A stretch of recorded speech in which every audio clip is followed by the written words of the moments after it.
अस्सलाम वालेकुम नाज़रीन। बिखरे हुए घर को फिर से ठीक करना इतना भी आसान काम नहीं, मगर चंद टिप्स से आपको काफ़ी मदद मिल सकती है। छोटा आगाज़। अगर आपको अज़म और ये देखने की ज़रूरत है कि सिमटी हुई और मुनज़्ज़म जगह आपके लिए क्या कर सकती है, तो किसी ऐसी छोटी जगह से आगाज़ करें जिसको आप रोज़ देखते हों। अब ये बाथरूम कैबिनेट हो या किचन का कोई सामान रखने वाला खाना, इसी तरह बतदरीज दायरा बढ़ाए जाएं।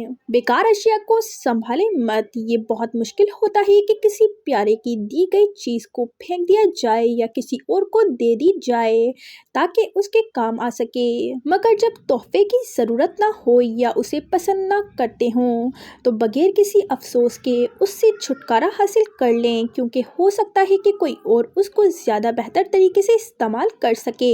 चीज़ों का ढेर न लगने दें। अगर आप कपड़ों या दीगर अशिया का ढेर कुर्सी पर लगाने के आदी हैं, तो अब इस आदत को भूलने के बारे में सोचें। हुक्स या रैक वगैरह की मदद से तमाम अशिया को दुरुस्त जगह पर टांगा जा सकता है। अगर फिर भी लगता हो कि इतनी मेहनत करना नहीं चाहते, तो मैले कपड़ों की टोकरी कुर्सी के पास ही रख दें ताकि वो जगह साफ नजर आए। कागजात का ख्याल। कागज बहुत आसानी से जमा हो जाते हैं, हालांकि मौजूदा हालात में बहुत कुछ ऑनलाइन ही हो जाता है।